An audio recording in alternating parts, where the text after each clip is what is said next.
everyone, and welcome to The Way is in Training. This is a podcast exploring how warriors should train and fight, as well as how they should live. We will talk about technique, but we'll also dive deep into fitness, mindset, and strategy. We will explore leadership and philosophy as well. So whether you are a young soldier, a veteran police officer, a responsible armed citizen, or simply someone looking for an authentic life, let's examine how the lessons of combat and preparation for it can help us fulfill our potential. Let's explore the way together and learn how the discipline of training can show us our true selves amidst the chaos of life.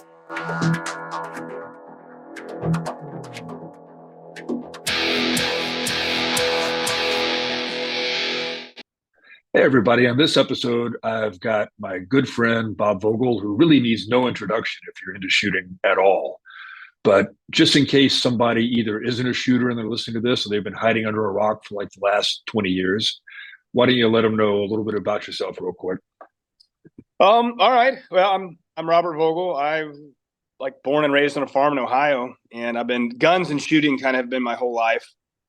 Not to go down the long road too much on that, but yeah, I started as a teenager. I really got into handguns specifically and decided I want to be a police officer. And from that standpoint, went into the academy out of high school, did 8.5 years full-time, pretty much all of my 20s as a full-time city cop in Ohio. I left full-time 2012, so it's been a while now.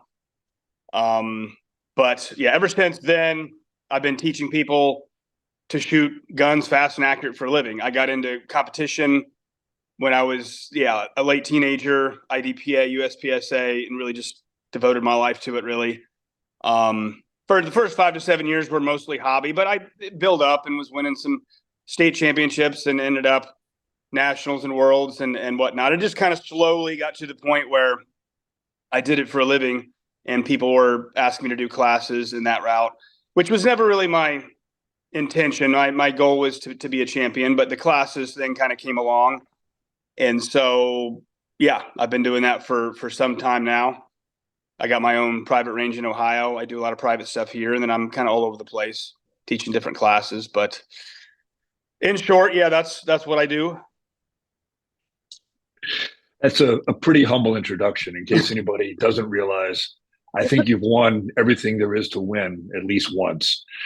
And we go back, you were actually my first firearms training outside of military or law enforcement that I ever did.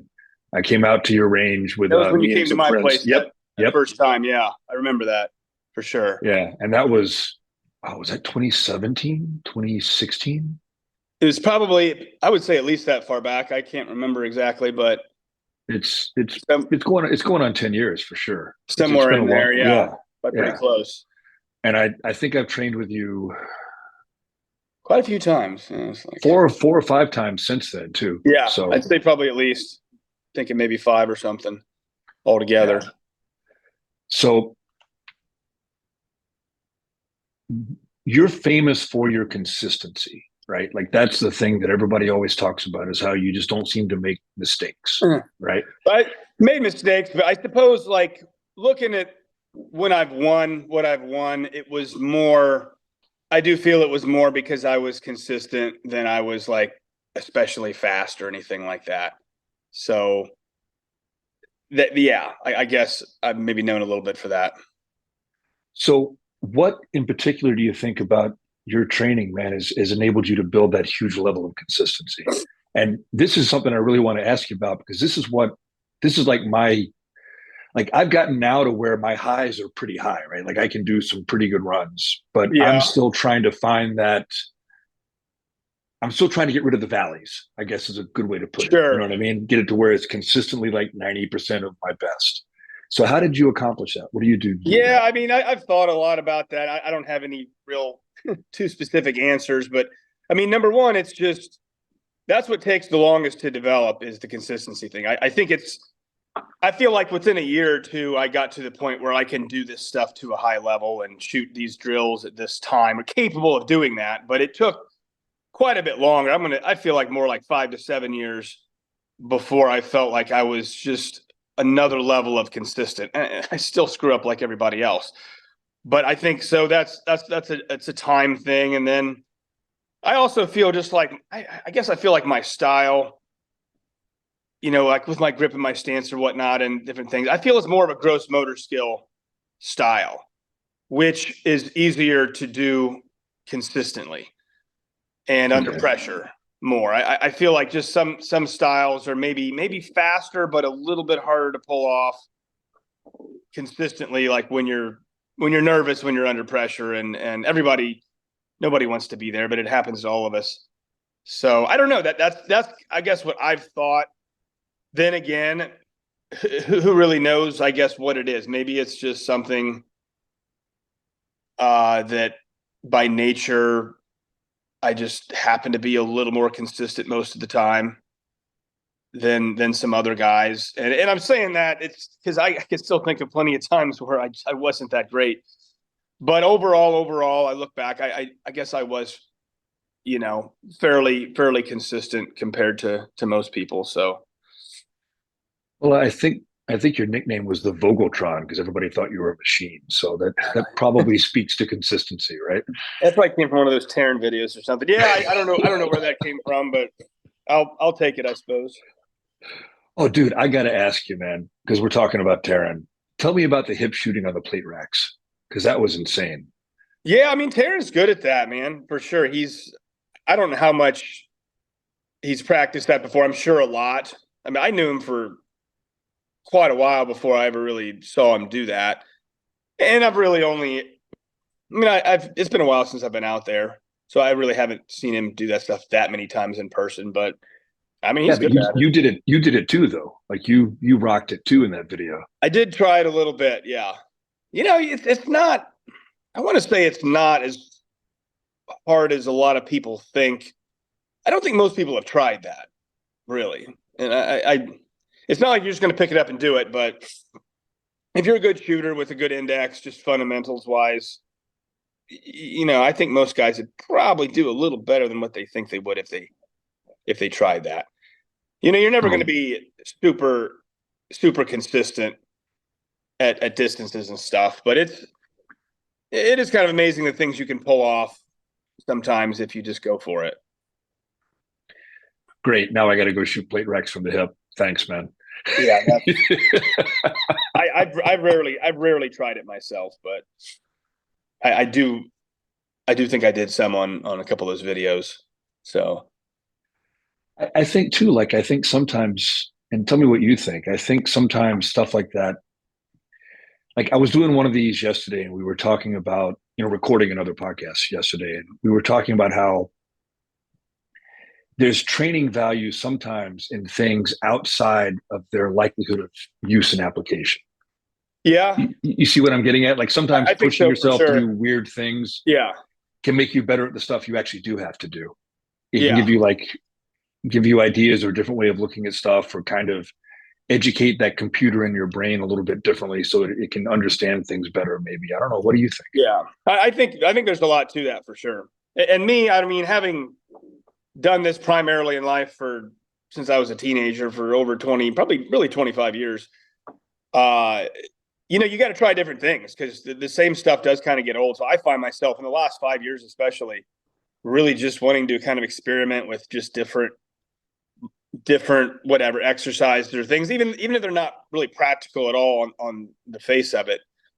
But you can totally learn things, and it just kind of excites you too, and then it just motivates you, I believe. So it makes you just more versatile, because I don't know, I guess you never really know what you're going to have to do. I think in real life there could be so many different weird little things that you might actually have to do that you haven't maybe trained specifically for. But if you've just done a variety of different things, you're probably more likely to pull it off, rather than if you've just really just stuck to doing this and this and this. So yeah, because you never know what it's going to be until it happens, right? Yeah. So you've got to kind of be well-rounded and be adaptable, I guess, maybe a good way to put it. I've found that a lot, honestly, in hunting. I don't really say a lot about it, but I mean, I've hunted a lot in my life, and just kind of some oddball stuff, like, coon hunting at night in the dark on a kayak and climbing through trees, and just, I've done a lot of different things where, you got to make a shot in a weird position or time frame or in the dark that I've never done, like on a range. And I feel like I'm more versatile because of some of the stuff that I've done, like hunting. Well, and I can tell you too, like from my combat experience, right? Like sometimes you find yourself in like these really oddball positions. Yeah. Like strange pieces of cover that don't really suit to anything. And they've got all these textbook, off positions, like, junkyard prone and, supine and all that, but it never really looks like that when you're trying to hide behind a crumbling brick wall in Afghanistan, right? So you gotta be adaptable, I guess, like you were saying. You can't, it's never going to be textbook. It's never going to look like it does in training. So I think building that flexibility, I think, is huge. And I think enough people don't do that. Like they want to stick to just the standard drills and not really challenge themselves with these oddball things. Yeah, I think there's a lot of truth to that. I think it's probably hard to put a finger on and really train for that as much, because it's just a lot of it's unknown, but it is very much being adaptable in certain environments. And some people can be really good shooters, but maybe they haven't learned to think outside the box so much, and they might not be able to just come up with solutions like that as much as other people. So, but I totally get what you're saying, and I feel very much the same way about that, for sure. I felt that way too, being just being a cop. Just the experiences that I had as a police officer and on the SWAT team and kicking down some doors and things like that. Nothing too crazy, but there was definitely a lot of weird instances where you had to kind of think a little bit on your feet real fast. Not really necessarily shooting related, but yeah, just there's a lot to that stuff. Yeah, and it never really looks like it does in the shoot house or on the flat range, Yeah, like it definitely doesn't. Real people, and you don't know what's going to happen. And even in matches, like, I mean, they come up with all these, oddball ways to challenge you that you may not have ever done before. Yeah. And like it's hard to practice an unstable bridge at home, like you see at matches sometimes, right? But you can stand on a 2x4 at home and be a little off balance, and you can work on it that way, right? I mean, there's and people for sure on that. There's a lot. I think back to a lot of the IDPA, especially the IDPA, as much as kind of people knock that for some reasons, but in all the nationals for all those years, and just there was a lot of things that some kind of problem you had to figure out to shoot some kind of weird position, whether it's out of the trunk of a car, around a fish tank, or just a number of different things. I'm sure I've forgotten some of them, but you had to figure out how to solve that problem, and that was, looking back. At the time, I kind of thought this is kind of dumb and gimmicky, but looking back, I kind of like, that's just the nature of it makes sense. You had to figure out how to accomplish the mission based off what you have here, and you had to think outside the box to perform well. Yeah, I'm kind of I never really did a lot of IDPA until recently. I mean, I did some, but and it's funny because when I first trained with you, that was what I was planning on doing primarily, remember? I think I do remember that. And I kind of set that aside for a few years, and now I'm doing a lot of it. And I mean, part of it is the rule changes. They've got cover lines now, so it's not subjective. It's better, and they allow me to shoot from appendix, which I like. I wish they had kept the half second down instead of the full second down, but yeah, I do too. I still don't mind the emphasis on accuracy, because I think it's good. It's good for a couple reasons, right? Like I think it's a more realistic level of accuracy for the real world than what you see in USPSA. Even though I really enjoy USPSA, don't get me wrong. Like I really like hit factor scoring, and I really enjoy the running and gunning part of it. Yeah. But I do like the emphasis on accuracy for a couple reasons. One is I think it's a little closer to the real world. It's not that it's tactical, because it's not. It's still a game. Yeah. But the shooting style is a little more like the real world. But I also like it because one of the things I'm really trying to do is build a reliable, for lack of a better word, man, like a mental transmission where I can shift gears to exactly where I want my shooting pace to be. Yeah. And it'll be right there. And I find that going back and forth from like USPSA to Steel Challenge to IDPA helps me work on that gear shifting, for lack of a better term. Yeah. I mean, for sure on that, I tell people that all the time because those are primarily the two that I shot, IDPA and USPSA. And it took me quite a while to really be able to just like flip a switch in my mind and just go at this pace. Because IDPA is a slower pace, even with the half second down, you got to shoot slower, you got to shoot more accurate. USPSA, you got to turn it up a notch. The C's aren't going to hurt you as much. And a lot of guys are kind of stuck in kind of one or the other, but to be able to just flip that switch and just shoot at the pace that gives you the best score for the rules that you're playing at the time, that's a skill set in and of itself. And it could be if I went to some kind of cop thing and they had their own way of scoring it and it's even more accuracy stringent than IDPA, then I got to be able to just kind of switch gears and do that too. But it is important to be adaptable to different, different scoring methods and different balances of accuracy and speed is really what it is. Well, and two, like I think that matters more than people think for the real world too. And like one of the examples I use in my classes is, say I'm in a gunfight against one other person 7 yards, like the classic Wild West standoff gunfight, right? Yeah. And in one instance, it's 2 a.m. on the west side of Chicago, and it's an industrial neighborhood. There's a brick wall behind them with no windows, and nobody lives there. Like I can turn up the volume on that gunfight significantly, right? Because if I miss, I'm just hitting a brick wall. Yeah. But then the same confrontation, but it's the middle of the day, and they're standing on a sidewalk, and behind them is a playground, and it's a kindergarten class at recess, right? Like it's the same difficulty of target, it's the same engagement distance, but you got to handle those in very, very different ways. Yeah. And if you don't have that ability to turn that volume knob up and down at will, you're going to find yourself either going too deliberately in one or too aggressively in the other. Yeah, that's a good example there for sure. You got to be able to tell the difference in the moment, as opposed to just having one way you know how to do it and only being able to do it that way. Yeah, that's what I preach to people a lot too, is just being adaptable to different environments and situations, and the more experience that you have as a just shooter in general, the more you're going to be able to do that, I think, naturally. So, and like going back to the oddball challenges, like I remember, I think it was the third time I trained with you, right? It was a time I brought my old partner Vince out, and we were in Ohio or Indiana one. And you and I were jumping over a blue barrel and shooting 2 alphas in the air. Remember that? I do remember that, yeah. And like nobody else in the class wanted to do it. And I mean, yeah, the odds of you having to shoot something in midair while you're jumping are not high. I mean, it could happen, but it's not high. Yeah, yeah. But I was surprised that nobody else wanted to test themselves that way. They just kind of wanted to stay in their comfort zone. You know what I mean? Yeah, for sure. I mean, we were kind of joking around, but still.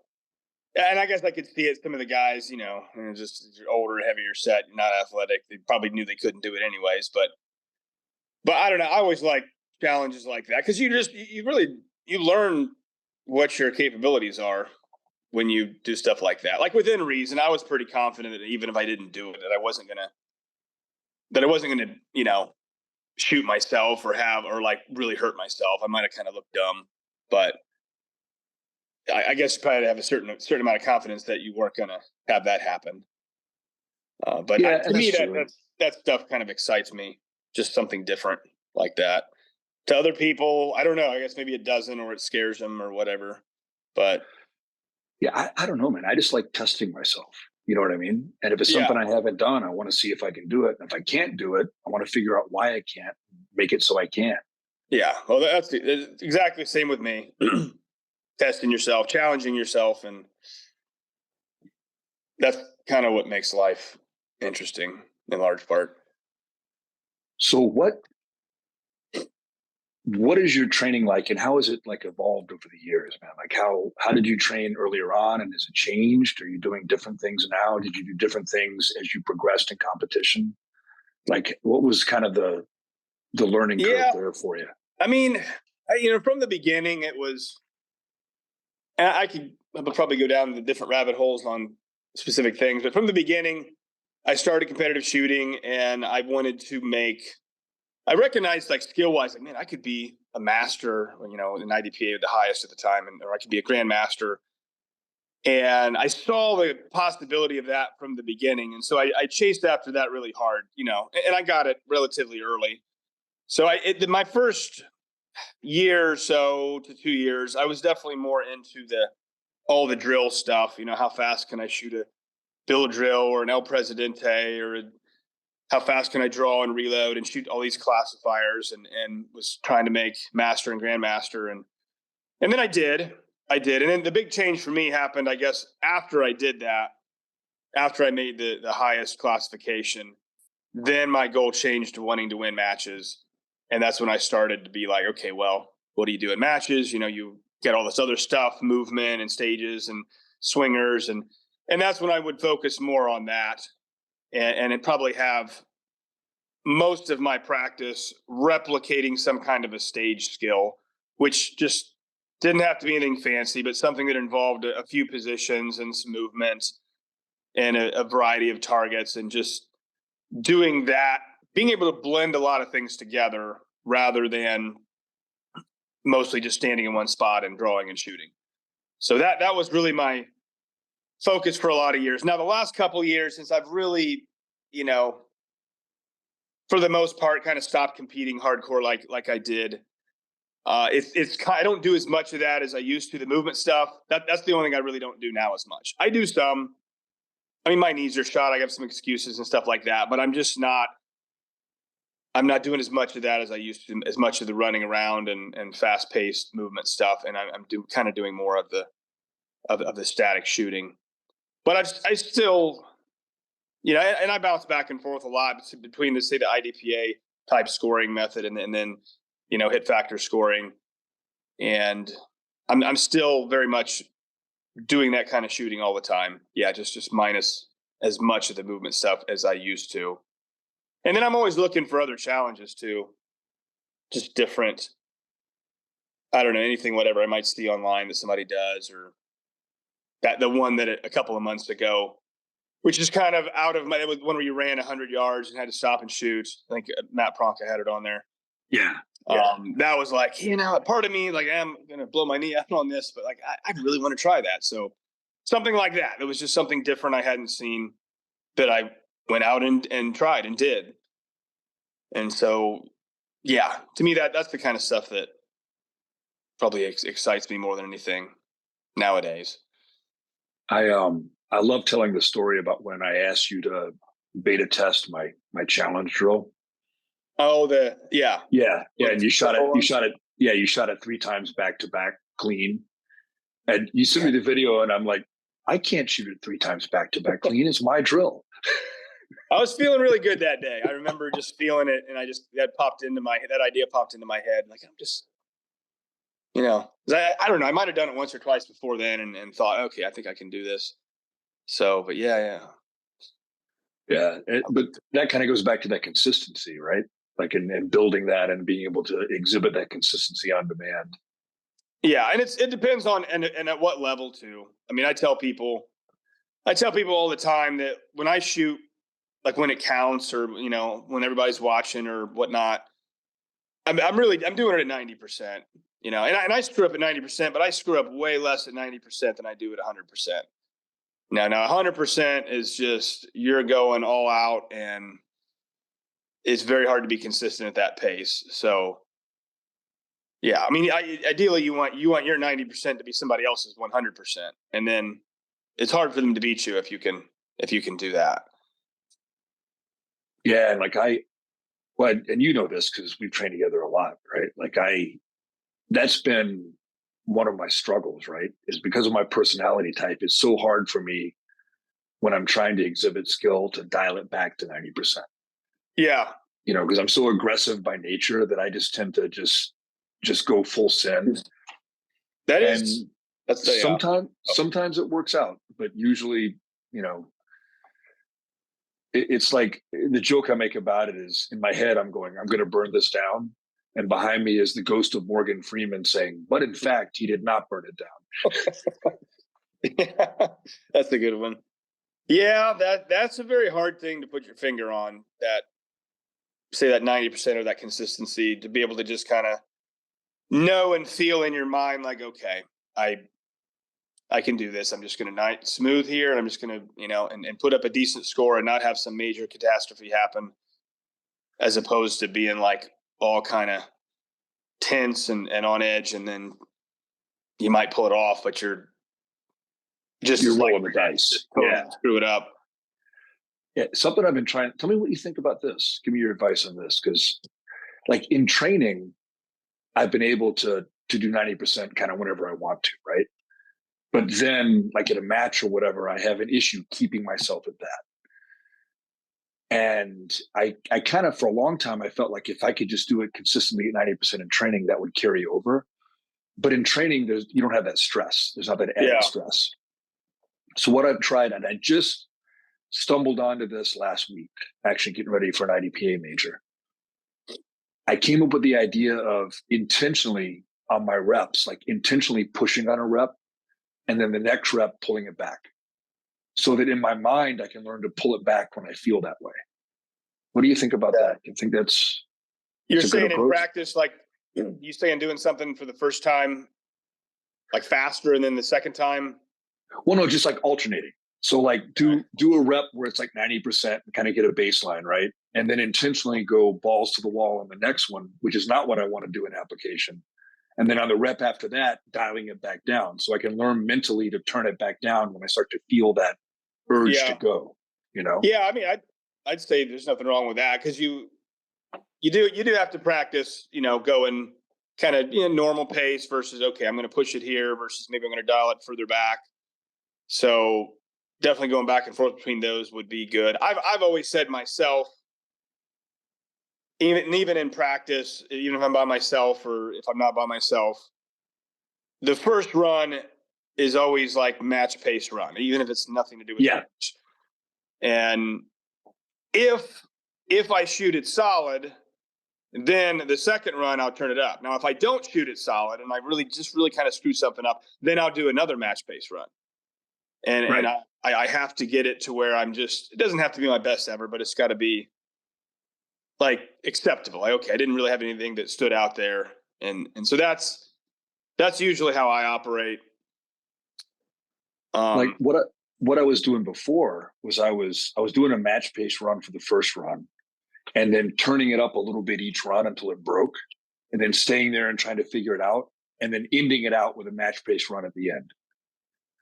But I think that for me, and I don't think you have this mental issue. I think it's something that it's not something you struggle with like I struggle with it. And it just seemed like when I tried this Friday that it was practice for me in learning to stop that desire, that like chomping at the bit desire to go. Yeah. And learning to pull it back a little bit.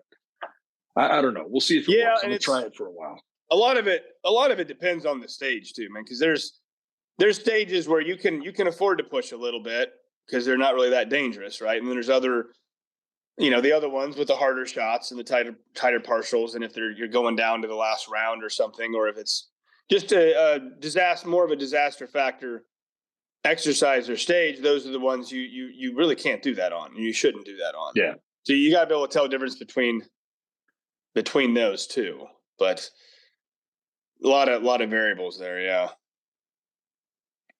Yeah, I just thought I'd ask you about that because it's the first time I tried that approach, and like I don't have any data yet to see if it works for me, but it felt like it was working on my weakness. Yeah, well, you know what I mean? If it feels like it, and it's a lot of things too can be. 1 week I can't even think of a specific example, but so many times where like I feel like I came up with something like that, and maybe for a few weeks it seemed like it was working, and then in another few weeks it's like, this isn't really working as much, and then you got to alter it or something. It can be very frustrating. I mean, because shooting is so mental. It's so much like golf, and it can be very, frustrating. And what works now doesn't always work later, and vice versa. Well, that's a good segue, man. So what advice would you give to people for training the mental aspect of shooting? Like, what would you tell everybody out there about what the best way to train that is and to get good at that is? I mean, yeah, because there's a lot of different avenues with that, but for the most part, it is at a simple level. It's just being positive and saying positive things. It's just I hear guys just say a lot of the wrong things out loud. Oh, I always screw up on the first stage, and I get nervous, and I suck at shooting swingers, or I can't hit steel, or just they're saying a lot of negative stuff. And you just don't ever say that. You say the opposite. You probably just say, you might not say it to other people, but I think that's a big part of it. And saying things, because at the end of the day, as human beings, I feel the more you say stuff out loud, the more you're going to believe it as a human being. So yeah, we can't always help what we feel, but we can 100% help what we say. So I would always say to myself, many, many times about, say, like the pressure, like I'm better under pressure. I'm better when people are watching me, and just by saying that a bunch, it's not magic. It's not like I've done the greatest in every pressure situation. I've had my bad times too, but it does. The more I've said that, the more that I do believe it in the moment, most of the time. And so, yeah, that's a lot of it. And having goals too, I get into the whole directive affirmation thing, which I've talked about in my classes, and having some kind of specific goal, and actually making a goal and writing it down and saying that to yourself and chasing that, having something specific to go after rather than just, I want to be a better shooter. Like most people, it just doesn't seem like they have too many specific things they want to do.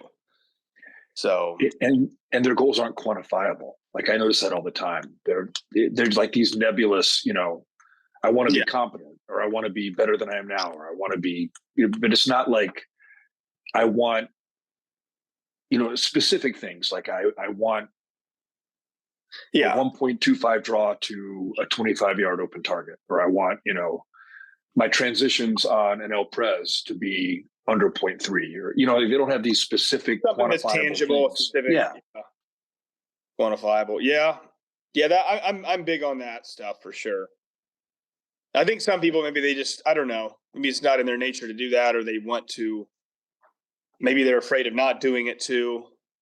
But if you have something specific, that's what I tell people in my training too. Like when I wanted to be a grandmaster in the beginning, I had to know, in my mind, I'm like, okay, well, what exactly do you have to do to be grandmaster? Well, it's all there in the books and online. You got to be able to shoot 95 to 100% on these drills.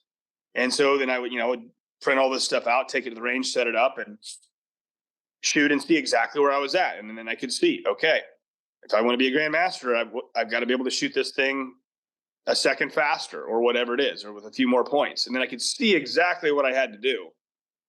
And I think you're way more likely to get there if you can see exactly what you have to do, as opposed to if you're not doing that. If you're just blasting and like, I don't know, was that good or was that not? I think a lot of people don't even collect the data, or I don't think they do either. It's just, I think it probably bores most people to be that technical about things. Or if they do, they look at the end time of the timer, and that's all they look at. Yeah. Instead of looking at the hits and looking at the splits and looking at the transitions and the draw and the reload and like breaking it down, they just look at, oh, well, I did it in this time. And last week I did it in that time. Well, were your hits better last week? That's what I tell people that all the time too, because people will ask, they tend to focus on one or the other. They're like, either they're all about, I got a fast time, but conveniently forget about their hits, or, I shot all A's, but forget about the time, and people ask, should I go faster and give up some accuracy, or should I go slower, be more accurate, whatever. I always have the same answer. It's pretty simple, guy. What gives you the best score? Shoot something. This is your score. Okay. Try to go faster a few times. Is it giving you a better score though? Yes or no? Go slower, be more accurate. Is it giving you a better score? It's really so much is that simple. I see it as your performance, half of your performance are the hits on the target. The other half of your performance is the time it takes you to do it. They both come together equally, give you your score, your performance. And so I don't know, to me, I've always just concentrated on that. If I'm shooting something, I do that quick math in my head and this is my score. And then the second time, third time, fourth time, I'm trying to beat that score. It's that simple. If you concentrate on that, you'll figure out the right balance to go at. So yeah, and like something I've been guilty of a lot that I'm trying to be better at is because for a long time, especially because I was pushing to make classifications, so for a long time I was looking at my PRs, looking at my bests, and that was how I charted progress. Yeah. Instead of looking at what is my consistency overall and how close is it to my PR, and I'm trying to be That's what I was going to mention too. Is like there's times you're going to pay attention to your PR, your best ever, and then most of the time though, it's more your average. I call it average of 5 or best of 5. When you do something, whether it's 5 times or 10 times, there's 2 ways to look at it. You can look at it as what your best run was out of all these times, or what your average run is. And most people, all they ever really do and remember is their best. But the average of what you're going to do across 5 times is probably the best you're going to realistically hope to do when it really matters. Yeah. So yeah, for sure. That's what you should train for most of the time. And that's in the matches too, right? That's because if you somebody that never competed and all they do is just like make some YouTube videos, then you can get away with that. Then if you never have to do it, like when it matters and everybody's watching, then you can just do all this balls to the wall stuff super fast and just put up your best runs. But if you're shooting a match, or if you're teaching classes and have to demo in front of a bunch of people, like you're going to have to be able to somewhat consistently do this stuff. So you have to train for that. What other advice would you give to people about like how to structure their firearms training, like how to figure out how they should do this, like dry fire, live fire, what they should be working on, and maybe at different phases of their development too, like how should it progress as they get more seasoned? Yeah, I mean, it's a good question.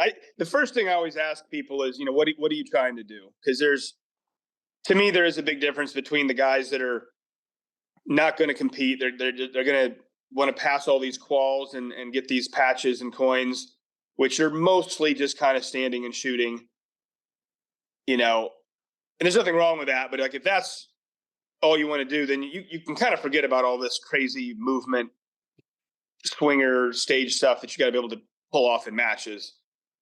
And so I don't know, I guess I kind of tell those guys it's just more, you got to practice what you want to do and do a lot of the static shooting.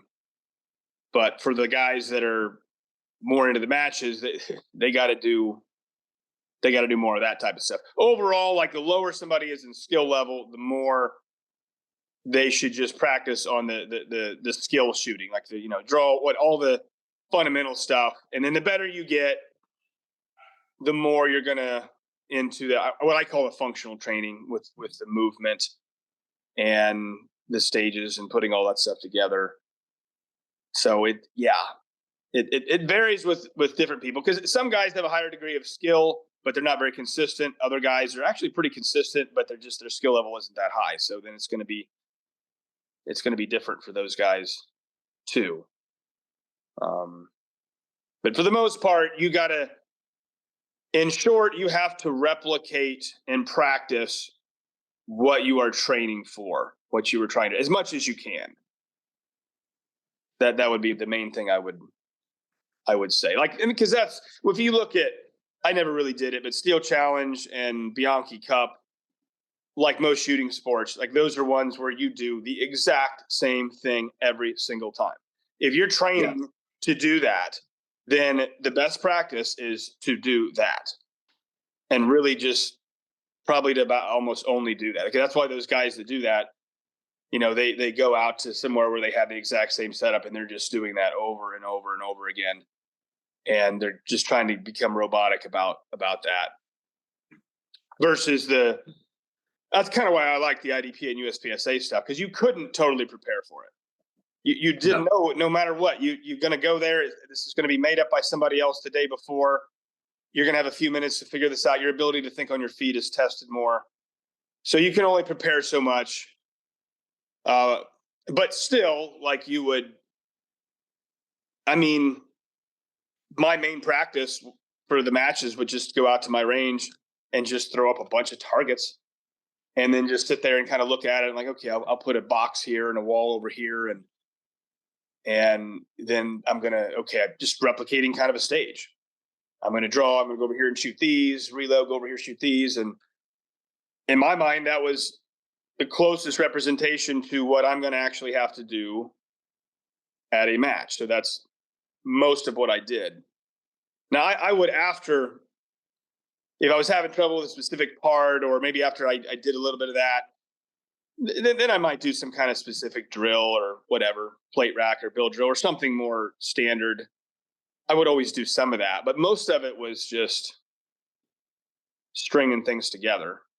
Like little mini stages. Yeah. And it didn't have to be fancy. It didn't have to be like an actual stage where all these walls are drug out and everything, but just something that's a couple, 2 or 3 positions, and you got movement and different distances of targets with some partials. And I shot a lot of movers.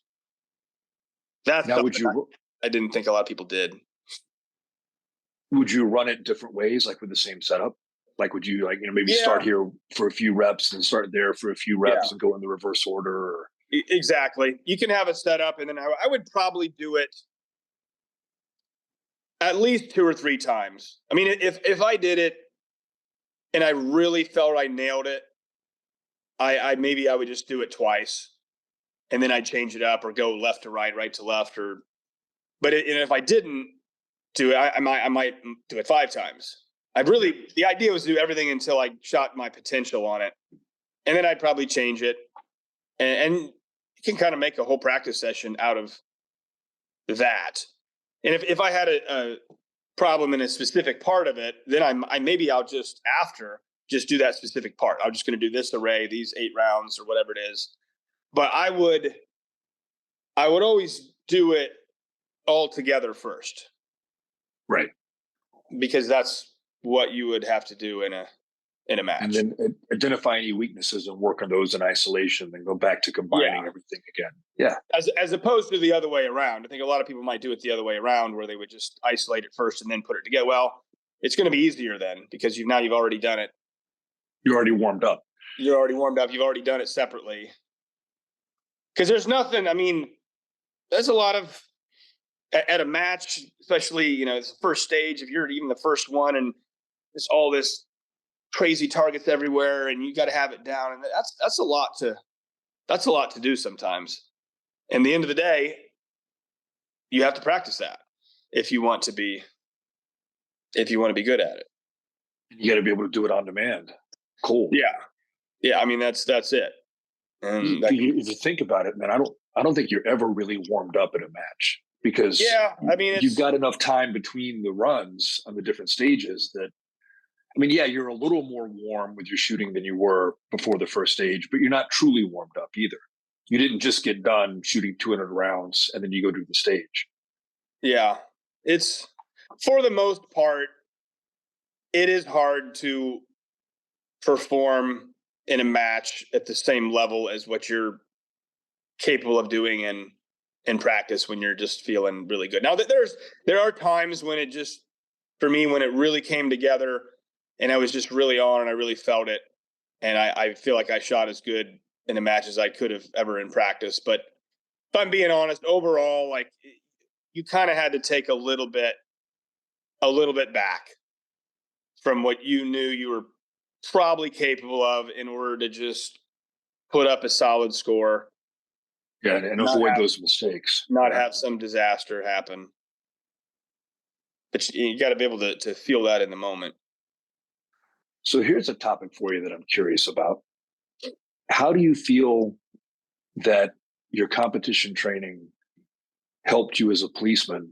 And I'm not talking about the shooting piece, like just in general, like maybe solving problems rapidly, maybe visual processing speed, maybe the awareness that you knew you could handle a situation if it went down. You know what I mean? Like what are your thoughts on that? I mean, I've always said, again, not counting the shooting, like you said, but I always felt, because in competition, it's a game of tenths and hundredths of seconds. Like you spend so much time doing things so fast, like making decisions in split seconds and making all these decisions. I totally felt like that carried over to real life. So say being, a cop in a situation where you got to go hands on with somebody, or even just the pressure of like a chaotic situation where everybody's screaming and yelling and you have to be the one to handle that. I just felt you were more prepared because of that. I mean, you see things happening faster. You can make decisions faster. And yeah, so it definitely gave me more confidence, I feel, doing the cop stuff because of what I've done in competition. Like I know for me, like one of the benefits from shooting USPSA, like once I made master class in USPSA is when this kind of kicked in. And it was the last thing I expected. Like I was doing the USPSA originally just to make my shooting better, right?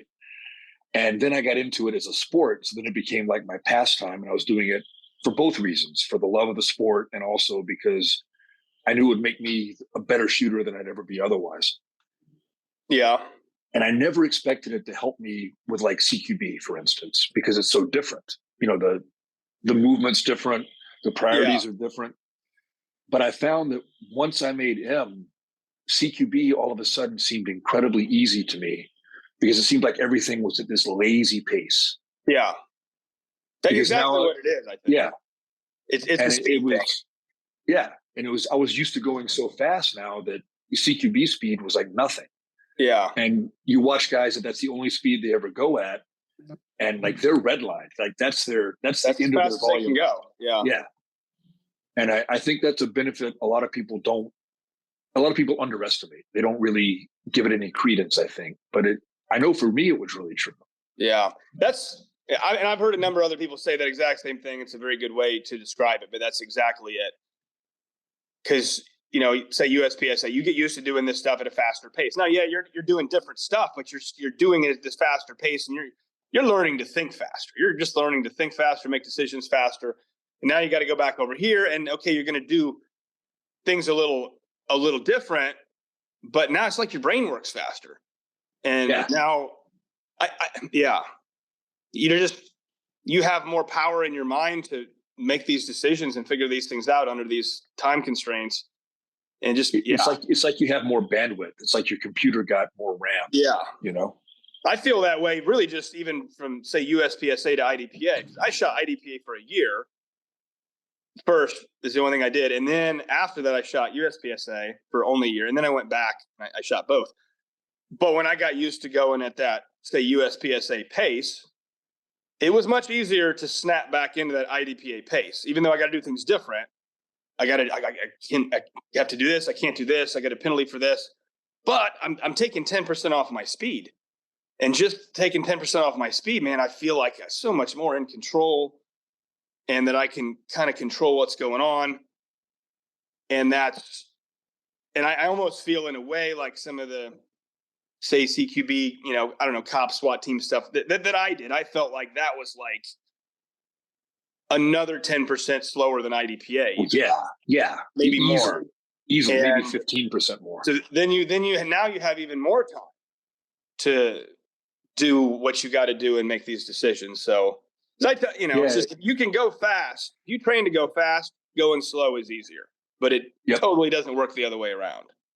Well, you'll never get fast if you don't just go fast. I mean, it's just not going to happen. God, I hate that old saw, slow is smooth and smooth is fast, because it's nonsense. Yeah, and that's kind of the thing with the law enforcement training in general over the years, that the philosophy that, oh my God, if you're going so fast, you're not making perfect shots every single time. Like you're committing a mortal sin. You should never train like that.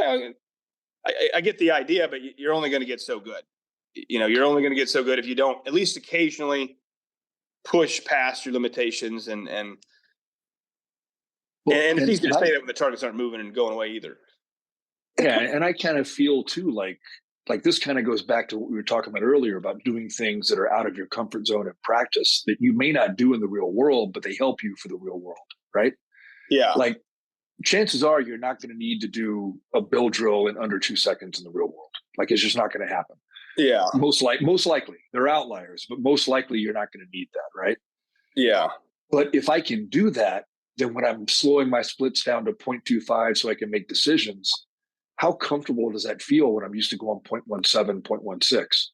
Yeah. It feels like you have all the time in the world to decide things and evaluate things and make decisions. But if the converse is true, if 0.25 is your red line, if that's all you can do, you're not making decisions at 0.25 because you've got nothing left. You're tapped out.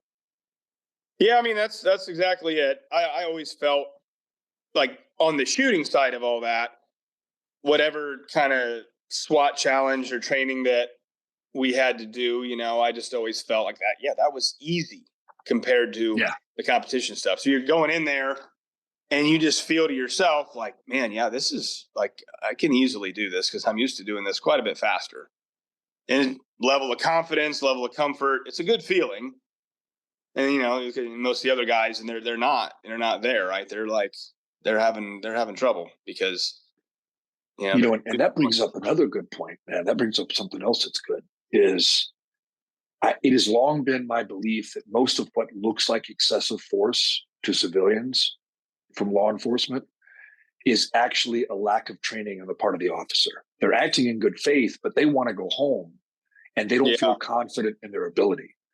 And if you've got your shooting, and it doesn't have to be to like master or grandmaster level, right? But if you're like a solid B-class shooter skill level, you're going to be pretty confident that you can handle anything that the real world throws at you. And you're not likely to make those mistakes people make under stress when they're not confident. Does that make sense? Yeah, it does. No, I understand that. You're likely to be able to just kind of do the right thing and not panic and do something stupid. Exactly. Short, but yeah. Or just miss when you shouldn't miss, for one thing. You know what I mean? And it goes back to like being redlined, right? Like how many body cam videos do we see where the guy's basically doing a bill drill at 0.25 splits because that's as fast as he can pull his trigger because he's not better trained, and he's like stumbling backwards and off balance and panicking, right? And I'm not knocking them. It's the way they're trained. I'm not casting aspersions on any officer that's found himself in a situation that he wasn't adequately trained for. Right? That's not what I mean. I'm not insulting anybody. But if we had a different paradigm for training in law enforcement, I think we'd see a lot less of that panic response because people would be more confident in their skill level, I think. Yeah, no, I think so too. And they'd be used to shooting faster. I just think they don't push speed as much in law enforcement myself. Sometimes, I mean, just the super slow part times and whatnot. But in watch all those dash cam videos, and so often it's just guy whipping out his pistol and shooting the bad guy as fast as he can, and whether he can hit anything like that or not, whether he's trained like that or not. And I feel like the competitive guys are generally have trained to shoot the gun as fast as they can and be somewhat comfortable doing that and hit stuff out to a reasonable distance doing that. And when you've never done that, like when you've just, never really shot the gun as fast as you can, and then shit happens and then you actually do, it's probably not going to have as good a results as somebody that has trained that a bit. So, well, and institutionally, agencies tend to be so risk averse when it comes to training. I don't mean risk as far as physical risk, but I mean like they don't give themselves permission to miss or make a mistake doing a drill. I'm not talking about safety. That's a different issue. But no, I know exactly what you mean. And it's easy to do that. The disconnect, I feel, is like It's easy to do that when you're always shooting at a paper target that's just standing still and indefinitely. It's never moving. I mean, it's easy to say, take your time and get your hits, but obviously what we're almost never duplicating in actual training on a range is a dynamic target that's moving and disappearing. And it's, in real life, that target's probably only there for a second or 2 seconds, and it's moving. So if you can make and the it's shooting back at you. And it's shooting back at you too. Yeah. So if you could somehow duplicate that a little more on the range, which I feel like I do with some things, like my disappearing swinger drill and stuff, then guys like, they really realize, oh shit, man. Yeah. If I'm not fast, I don't even get a shoot. So just at least some of that, but so many people have really never been exposed to that at all. So. Well, we're almost at an hour. So before we head it off, any closing thoughts for everybody out there who's trying to become a better shooter, whether they're law enforcement or civilians that don't compete or competitors? Any last words you want to give everybody? I mean, just you get out there and you train and you learn from different people and take classes from different people. And I always just leave people with, you can generally get something out of everybody, even if you don't agree with a lot of what they might say. But it's kind of on you to take different things, different ideas from different people, try them and see what works for you. And as far as just the main thing I leave people with, as far as being a better shooter, is the guys that improve the most are the guys that are just more analytical about what they're doing. The guys that can kind of sense their own problems. A week from now, a month from now, when you're out practicing next, are you thinking about, am I doing what he was telling me to do, or what he said? And if you can diagnose your own problems while you're doing it, you're going to get way further ahead than guys that can't do that. I think so many people still have it in their head. It's just a matter of, if I shoot this many rounds and I go to the range this amount of time, I'm going to get better. And it's really not. It's very much quality over quantity, and being measurable with things. So the ability to self-diagnose some of your own problems and is just so important. Everything that I do, and this is what I encourage people to do too, whether it's practice, training, match, every single time you shoot something, there should be a quick little self-analysis of what was good about that, what was bad. And we all screw up if this time, you had a trigger freeze, you had a bad grip or whatever. If you're cognizant of that and you think, okay, I messed up there, that you're way less likely to do that again, or you're more likely to fix it. But I see so many guys that are just kind of messing up a lot, and they're just not really putting much thought into, what just happened there. They're just very dismissive of it and like, oh, okay, I don't know what happened. And I don't know, it's kind of a lot of rambling there, but to me, that's what's important. I think it's good advice. So if somebody wants to train with you, if they want to get a private lesson or come to a class, how do they set that up? Well, just would email me. I mean, Robert Vogel, if the Vogel Dynamics is my website, but if you just Google my name, the website comes up. I'm super easy to get a hold of. My phone number's on there, or email. I do a lot of private classes at my place. Where have you been? In St. Mary's, Ohio. And then I'm on the road a lot. I'm always willing to kind of go anywhere for somebody that would want to set up a class somewhere on the road, if there's a club that would host. But I'm always down for anything. So it's what I've done. Thanks for coming for a while. So yeah. Yeah, no, I strongly recommend the classes, man. I think like 5 times at least I've trained. Yeah, you have. Maybe 6. Definitely been good to have you those times. And you've been a great help. You're out there. You're out there doing it too, man. I mean, it's good to see that in recent years now. So, well, thanks for coming on the podcast. I hope you enjoyed it. I had a great time talking to you, as always. Well, you bet, man. Matt, for sure. Always good. Always a pleasure.